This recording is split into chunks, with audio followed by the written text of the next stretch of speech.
of Isnad. Before I joined Tariqa, I went to a lecture from someone who's also in Tariqa, and he mentioned in his chain that hadith came that out of the 73 sects, 72 of them were saved, and one sect was going to hell. Yeah. So, in terms of Isnad, they also claim Isnad to the Holy Prophet Islam. So, for me, that was confusion in that. So, can it be corrupted? Well, the study of hadith is actually very sophisticated. It's very deep, and it is not so easy for laymen to understand. How much are we going to understand, for example, from I was going to say astrophysics, but even algebra. Okay? How much are we going to understand from, say, what is a toothache, or from dentistry? Everyone knows you have a toothache, you have teeth, it hurts, you go to a dentist. But the knowledge of dentistry itself, everyone knows that, okay, I can't claim anything. I have to go to a dentist. Why is it that the knowledge of divine knowledge, knowledge of the Quran, the knowledge of the explanation of the Quran, which is what the hadith is, that it is viewed with so much confusion and is viewed with such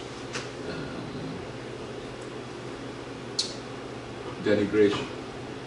Thinking that it's so simple, you can put it down.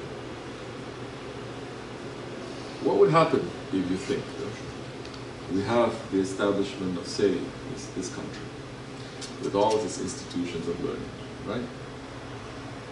You have grade school, you have high schools, you have colleges, you have universities, you have Ivy League universities, you have postgraduate studies. What happens now? What do you think will happen? If one day, say, well, since Russia is so much in the news, let's say the Russians come, okay? And they destroy this infrastructure, which includes education, correct? And they take away all the books, or they burn them. Take away all the social media, take away everything. One generation passes, two generation passes.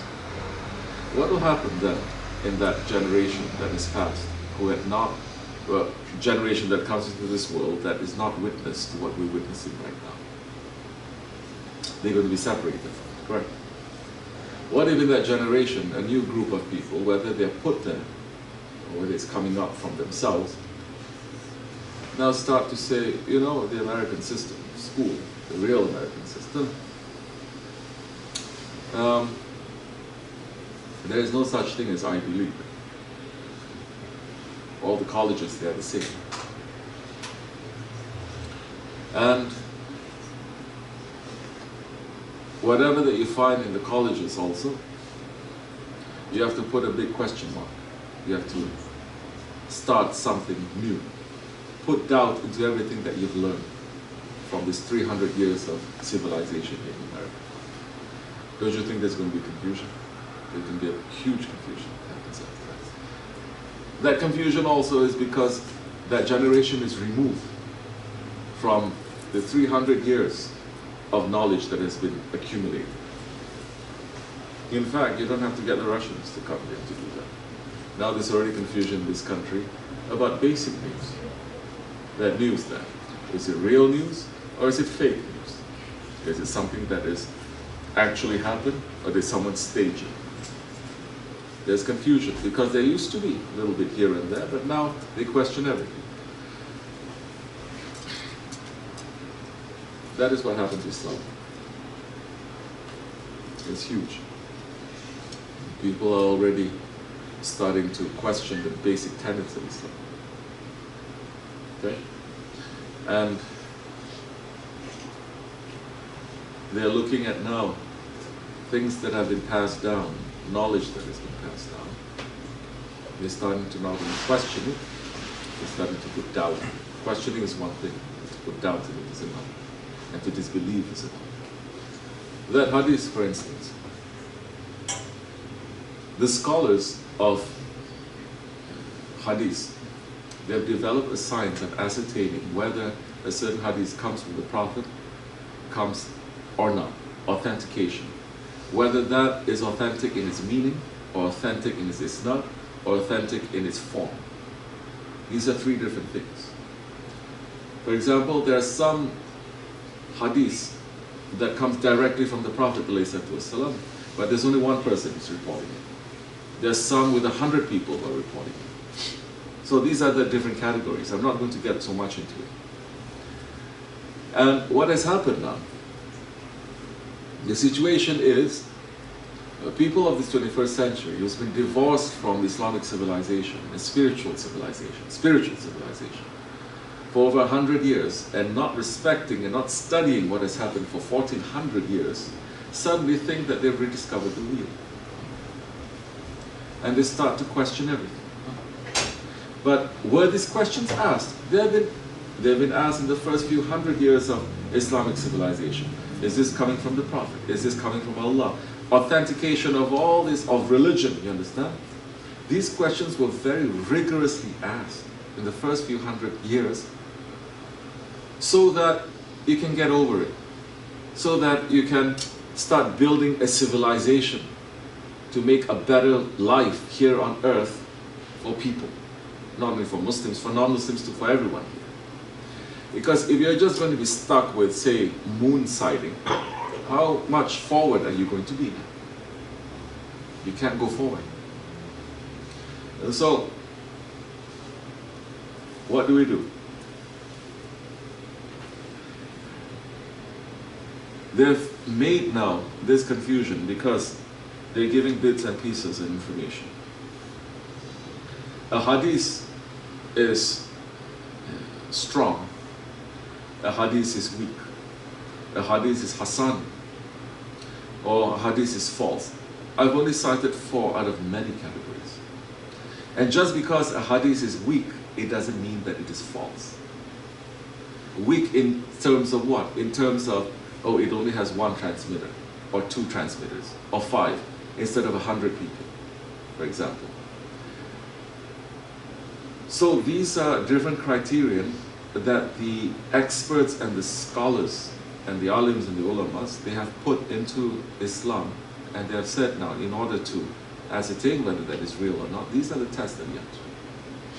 So even if something is not a strong hadith, in the definition that it's strong is reported by, say, 100 people, that it is termed weak in the sense that it's reported by only 1 person, but that person is trustworthy, or the meaning itself conforms to Islam, or conforms to other things. There's so many things that you have to layer it with. They say take it. Now, what are the hadiths that we take? Because now as people, we don't go to these books and we take from them. We take from people who took from them. And who are the people who take from them? These people, they are beyond doubt in terms of their faith, in terms of their integrity, in terms of their piety, in terms of their knowledge. For example, now we're quoting. Who are we quoting from? Imam Suyuti. Jalaluddin Suyuti, he was a king-size wali and he was a king-size alim. No scholar on earth today will even come close to the level of knowledge and the level of piety that he has. Now, if he quotes something to illustrate something, and even if that hadith is termed weak in the sense that it has only 1 transmitter, for example, that has a point, that has a, we trust him, and we trust his knowledge and his selection. So, this is the whole thing, this is trust. We've come into a situation now when people, they'd rather trust themselves than to trust the doctor. So why do we have to trust the doctor? So what if he comes out from a good college? I can read, can I? I can read, I can write. Why can't I just go and read up all these books of dentistry and do dentistry on myself? But nobody thinks that. Nobody should, because it doesn't make sense. But with the religion, with Islam, everyone is doing it this way. So they will. What is the aim? The aim is to put doubt. Who are, understand now, because we are on the level of spirituality, we're trying to learn. There was one saint who said, I have 100 proofs to show the existence of a creator. I have 100 proofs to show the existence of Allah. And the other saint said, give a message to him, and saying that's because you have 100 doubts in your heart. You understand? So, that now. Who has quoted from that? From Hujjat al-Islam. Hujjat al-Islam himself has quoted. Imam Ghazali. No one can. You think Imam Ghazali doesn't know the difference between a hadith that is false and a hadith that is strong and a hadith that is weak and a hadith that is this or that? So they're going to they will play games around. They have started doing that with the Quran too. So Prophet says in these days, in the al-Ahir Zaman, don't run around too much. The more that you're going to try to gain this kind of knowledge, the more confused you're going to be. Because these scholars, it's not clarification. They're not clarifying. They're making things more muddy and more confusing. Now they're going to say everything. Now we're going to enter into the month of Rajab. They're going to say all the hadiths about Rajab, it is all fabricated. It is all forged. It is all... So, we have in front of us our Shaykh. He's not just a scholar. Because there are scholars who they only read books. How is this religion preserved? Do you think it's preserved by pieces of paper? You understand? The way these scholars they talk about, and this is also a Western view of things, Western influence. You know, like Dan Brown, W.G. Code, there must be some secret book somewhere that is going to open up, and the secret codex is going to open up. It's not in Islam. Quran itself is described as an open book, everything that is there. Now, the scholars, they know books. Books about what? They know books. They know the Quran. They may know the Hadith. But the awliya Allah, they know Allah, the author of the Quran, and they know the Prophet. That it is so easy for them. Now, even if something that was off, that they're going to just enter into a rabita and give salam to the Prophet ﷺ, and the Prophet may appear and say this is right and this is not. In the past, all the scholars, most of them, like big, important scholars, they were all friends of Allah. They all have to be friends of Allah. That is, Imam Bukhari himself, before he compiled his hadith, he would take fresh wudu, pray 2 rakats, and he'll go to sleep, and the Prophet will come to his dream and to tell him, arrange it like this and like this and like this. You see, in the 80s, we were very excited because we had people like al-Ahir, who is arguing with the Christians and the Jews based on their own books. Correct? We said, this is great, we have to learn their books. But now it's backfired. It is backfired. Why is backfired? Because that kind of contact, that kind of communication, that kind of argument is actually forbidden in Islam. The Prophet says, don't argue. Getting like a football stadium, and then Christian and Muslim coming up and fighting that. No, it's not. That's an al-Ahir Zaman thing. There's never been like that. You may have small circles where you open certain things up and you talk, and you may even have the Sultan can say, okay, now we're going to hear the argument on this and this. But it's not like a football match kind of thing, because now the ego is involved. Now it is backfired. Now, because one of the things that al-Madinah did was to say, are you sure this is not in this Bible, but it's here, it's changed, everything's changed. Now they're turning back, and because Muslims are not studying the Quran, they're not studying Islam, nobody studies Islam, you understand? Now they're turning to the people who don't have too much knowledge and say, how do you know? How do you know? Do you know that this ayat came? How do you know this ayat came? Who was the witness to that? How about this hadith? How do you know? Is there a hadith that is there that is forged? It may be. Then we, like what Shaykh says, we'll reject all of it. So,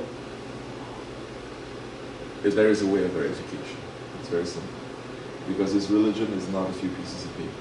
Allah Himself has said we're going to protect it. And the awliya Allah, they are the real Hafiz. The Hafiz of the Quran, the Hafiz of the Prophet's religion. It is not books. It's not people who just memorize. It's those ones who have a direct connection to Allah and His Prophet.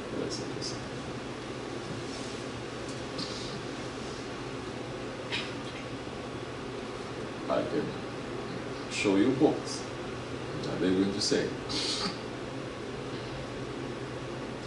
Everything that we say, especially the hadith connected to tasawwuf and Sufism, it is all fabricated. It is all weak. It is all false. It is all false. Seek knowledge even if you have to go to China. False. Okay?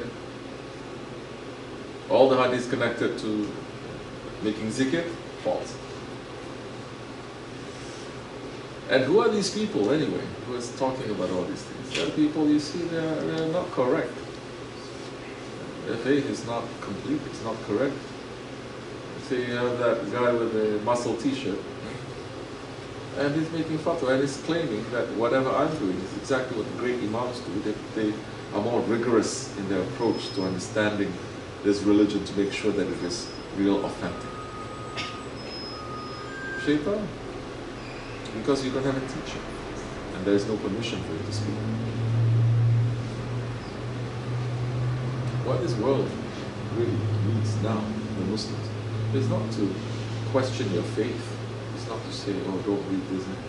It's for people just to wake up and to know who our enemies are inside and out. Like I said before, when the ship is sinking, it's not the time to go gazing at the stars and to find a direction. Well, it is their aim to put some confusion there. They will always. But not to worry. And people who they have a direct connection to the Prophet and